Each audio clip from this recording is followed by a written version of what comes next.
हरिओम। सनातन podcast में आपका हार्दिक स्वागत है। हम अपनी रामचरितमानस श्रृंखला को आगे बढ़ाएंगे। पिछली चर्चाओं में हमने मंगलाचरण के श्लोकों पर गहन विचार विमर्श किया था जी। आज हम गोस्वामी तुलसीदास जी द्वारा रचित वंदना प्रकरण को और आगे बढ़ाएंगे। और ये केवल एक सूची नहीं है कि वे किसकी किसकी वंदना करते हैं। नहीं, बिल्कुल नहीं। ये समझने का प्रयास है कि एक महाकाव्य की रचना से पहले उसकी नींव कैसे रखी जाती है। मतलब गोस्वामी जी कथा आरंभ करने से पूर्व किन किन शक्तियों को नमन कर रहे हैं और इस क्रम में क्या कोई गहरा अर्थ छिपा है। बिल्कुल सही कहा आपने। ये वंदना प्रकरण एक तरह से केवल औपचारिकता नहीं है, ये तो रामचरितमानस का आध्यात्मिक और साहित्यिक मानचित्र है। मानचित्र। जी। गोस्वामी जी हमें बता रहे हैं कि इस यात्रा पर निकलने के लिए उन्हें किन किन का आशीर्वाद चाहिए। इसमें उनकी विनम्रता तो है ही, साथ ही यह उनकी पूरी दृष्टि को भी दर्शाता है। आनंद देखेंगे कि कैसे वे आदि कवि वाल्मीकि से लेकर वेदों तक और फिर सृष्टि के रचयिता से लेकर अपने गुरु शिव पार्वती तक, मतलब एक एक सीढ़ी चढ़ते हैं।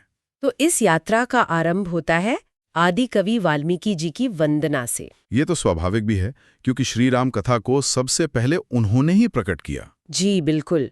गोस्वामी जी कहते हैं, मैं उन वाल्मीकि मुनि के चरण कमलों की वंदना करता हूँ जिन्होंने रामायण की रचना की है। पर इसके आगे वे जो कहते हैं वो केवल प्रशंसा नहीं, काव्य का एक अद्भुत चमत्कार है। हाँ, यहाँ गोस्वामी जी श्लेष अलंकार का एक ऐसा सुंदर प्रयोग करते हैं जो पाठक को मतलब चकित कर देता है। वे कहते हैं कि वाल्मीकि जी की रामायण खर सहित होने पर भी खर से विपरीत है। अच्छा, तो यहाँ खर शब्द के दो अर्थ हैं। जी। एक खर है रावण का भाई, वो राक्षस जिसका वध प्रभु श्री राम ने किया था, तो कथा में खर का वर्णन तो है। और दूसरा अर्थ क्या हुआ? दूसरा, खर शब्द का अर्थ होता है कठोर या कर्कश। तो गोस्वामी जी का भाव यह है कि यद्यपि रामायण में खर नामक राक्षस आता है, पर स्वयं कथा का स्वभाव कठोर नहीं, वो अत्यंत कोमल है, मधुर है। और यही चमत्कार वे दूषण शब्द के साथ भी करते हैं। जी हाँ, वे आगे कहते हैं कि यह कथा दूषण सहित होने पर भी दूषण रहित है। मतलब यहाँ भी वही बात है। हाँ, एक और दूषण वो खर का साथी राक्षस है, और दूसरी ओर दूषण शब्द का अर्थ है दोष या कोई कमी। तो कथा में दूषण है पर कथा में कोई दूषण नहीं है। बिल्कुल। गोस्वामी जी कह रहे हैं कि यह रचना स्वयं में किसी भी प्रकार के काव्य दोष या चरित्र दोष से सर्वथा रहित है, यह निर्दोष है। ये तो अद्भुत है। ये केवल एक साहित्यिक चमत्कार नहीं, एक तरह से गोस्वामी जी का घोषणा पत्र है। वे कथा शुरू करने से पहले ही हमें बता रहे हैं कि इस कथा में आपको राक्षस मिलेंगे, बुराई मिलेगी, परंतु कथा का सार हमेशा कोमल और निर्दोष रहेगा। बिल्कुल। ये एक कलाकार का अपने माध्यम पर अधिकार दिखाने जैसा है। एक तरह से कृति के आरंभ में ही कलाकार का हस्ताक्षर है। तो वाल्मीकि जी को यानी कथा के काव्य स्रोत को नमन करने के बाद वे उसके दार्शनिक स्रोत की ओर मुड़ते हैं, वेद। ये क्रम बहुत अर्थपूर्ण लगता है। अत्यंत अर्थपूर्ण। कथा के स्वरूप को प्रणाम करने के बाद अब वे कथा के ज्ञान को प्रणाम कर रहे हैं। वे कहते हैं, मैं चारों वेदों की वंदना करता हूँ जो इस संसार समुद्र से पार होने के लिए जहाज के समान हैं। भवसागर से पार होने के लिए जहाज, ये उपमा तो सनातन दर्शन का आधार है। जी। संसार को एक विशाल दुख रूपी सागर माना गया है, जिसमें जीव मतलब मोह माया की लहरों में भटकता रहता है। पर भवसागर का विचार ही अपने आप में थोड़ा डरावना है। क्या गोस्वामी जी यहाँ हमें संसार की कठिनाइयों से डरा रहे हैं या कोई समाधान दे रहे हैं? बहुत अच्छा प्रश्न है। वे डरा नहीं रहे, वे यथार्थ बता रहे हैं, पर यथार्थ बताने के साथ ही उसका समाधान भी दे रहे हैं। अच्छा। वे कह रहे हैं कि हाँ, ये सागर गहरा है, पर चिंता की बात नहीं, क्योंकि इससे पार जाने के लिए हमारे ऋषियों ने हमें एक सुदृढ़ जहाज भी दिया है, और वो जहाज है वेदों का ज्ञान। वेद हमें धर्म का ज्ञान करा के पार ले जाते हैं।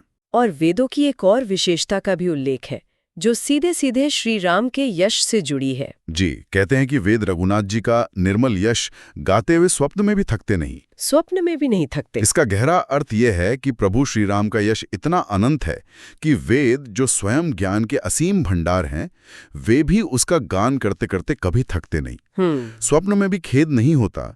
यह एक काव्योक्ति है जो ये दर्शाती है कि प्रभु का यश गाया तो जा सकता है, पर उसे पूरी तरह गाकर समाप्त नहीं किया जा सकता। वेदों ने हमें भवसागर से पार जाने का जहाज दिया, और अब गोस्वामी जी सीधे उस सागर के रचयिता ब्रह्मा जी के पास जा रहे हैं। बिल्कुल। वे कहते हैं, मैं ब्रह्मा जी के चरण रज की वंदना करता हूं जिन्होंने इस भवसागर को बनाया है। और फिर वे सृष्टि की प्रकृति का एक बहुत ही गहरा विश्लेषण करते हैं। वो समुद्र मंथन वाला उदाहरण? जी हाँ, वे इसकी तुलना समुद्र मंथन से करते हैं जहां से अमृत और विष दोनों निकले थे। वे कहते हैं कि ब्रह्मा जी के इस सृष्टि रूपी सागर से भी दोनों प्रकार के तत्व उत्पन्न हुए हैं। और वो कौन से तत्व हैं? क्या यहाँ भी अमृत और विष की ही बात हो रही है? हाँ, पर एक प्रतीकात्मक रूप में। गोस्वामी जी कहते हैं कि इस सृष्टि सागर से एक ओर संत रूपी अमृत, चंद्रमा और कामधेनु जैसी श्रेष्ठ वस्तुएं निकली। अच्छा। तो दूसरी ओर इसी सृष्टि से दुष्ट मनुष्य रूपी विष और मदिरा भी उत्पन्न हुए। मतलब ये सृष्टि का एक बहुत ही यथार्थवादी चित्रण है कि अमृत के साथ विष का निकलना अनिवार्य है। आपने एकदम मर्म पकड़ लिया। क्या वे हमें कथा के खलनायकों के लिए तैयार कर रहे हैं? बिल्कुल। ये वास्तव में पाठक की अपेक्षाओं को सही दिशा देना है। वे कह रहे हैं, इस कहानी में जब आप दुष्ट पात्रों को देखें तो चौंकिएगा मत। ये कोई अपवाद नहीं है, ये सृष्टि का मूल स्वभाव है। सृष्टि के इस द्वैत को समझने के बाद ये स्वाभाविक लगता है कि इतने बड़े कार्य के लिए अकेले चलना संभव नहीं। इसलिए शायद अगली वंदना सामूहिक है। जी, वे देवता, ब्राह्मण, पंडित और ग्रहों को एक साथ नमन करते हैं। ये उनकी विनम्रता है कि वो मानते हैं कि इस महान कार्य के लिए सभी की कृपा आवश्यक है। और वे प्रार्थना करते हैं कि आप सब प्रसन्न होकर मेरे सारे सुंदर मनोरथों को पूरा करें। जी, और यहाँ सुंदर मनोरथ का अर्थ केवल व्यक्तिगत सफलता नहीं है। तो इसका अर्थ है कि ये कथा जगत का कल्याण करने का अपना उद्देश्य पूरा करे। यथार्थ में ये मनोरथ है कि कथा निर्विघ्न पूरी हो और जो भी इसे लिखे, गाए या सुने उसका मंगल हो। ये एक लोक कल्याण की प्रार्थना है। दिव्य शक्तियों से आशीर्वाद लेने के बाद गोस्वामी जी 2 देवियों पर ध्यान केंद्रित करते हैं जो शुद्धि से जुड़ी हैं, गंगा जी और सरस्वती जी। बहुत ही सुंदर तुलना है और हमारे जीवन के 2 प्रकार के शोधन को दर्शाती है। एक है माँ गंगा। गोस्वामी जी कहते हैं कि वे स्नान करने और जल पीने से हमारे पापों को हर लेती हैं। ये बाह्य शुद्धि है, हमारे कर्म जनित पापों की शुद्धि, देह और कर्म की शुद्धि। जी। और दूसरी है माँ सरस्वती। उनका कार्यक्षेत्र क्या है? दूसरी है माँ सरस्वती, जो ज्ञान की, विवेक की देवी हैं। उनके विषय में कहा गया है कि वे गुण और यश को कहने और सुनने से हमारे भीतर के अविवेक का नाश कर देती हैं। अविवेक यानी अज्ञान? जी, अज्ञान। जब हम सत्कथा सुनते हैं, प्रभु के गुणों का गान करते हैं, तो हमारी बुद्धि निर्मल होती है। वे हमारे मन और बुद्धि को पवित्र करती हैं। मैंने इस अंतर के बारे में कभी इतनी गहराई से नहीं सोचा था। एक आपके कर्मों को शुद्ध करती हैं और दूसरी आपकी बुद्धि को। बिल्कुल। ये तो शुद्धि की एक संपूर्ण व्यवस्था है, बाहरी भी और भीतरी भी। निश्चित रूप से पवित्र कर्म और निर्मल विवेक, इन दोनों के बिना राम भक्ति संभव नहीं। और अब हम उस वंदना पर आते हैं जो मानस का हृदय है, उसका आधार है भगवान शिव और माता पार्वती। जी, ये वंदना अत्यंत हृदय स्पर्शी और व्यक्तिगत है। गोस्वामी जी उन्हें प्रणाम करते हुए कहते हैं कि वे मेरे गुरु और माता पिता हैं। ये एक गहरा आत्मीय संबंध है। जी, वे उन्हें दीन बंधु कहते हैं और नित्यदानी, अर्थात जो देने में कभी संकोच नहीं करते। और श्री राम जी से उनका जो संबंध बताया गया है वो तो और भी विलक्षण है, अद्भुत है। उन्हें सीतापति श्री रामचंद्र जी का सेवक, स्वामी और सखा तीनों रूपों में बताया गया है। तीनों रूपों में? हाँ, एक ही ईश्वर के प्रति इतने सारे भाव। यह शिव जी की महिमा है कि वे स्वयं परमेश्वर होकर भी अपने इष्ट श्री राम के प्रति हर भाव रखते हैं। सेवक, स्वामी, सखा, सारे संबंध उन्हीं में समझ आते हैं। आगे शिव पार्वती के जगत कल्याण की भावना का एक और उदाहरण है शाबर मंत्रों की रचना।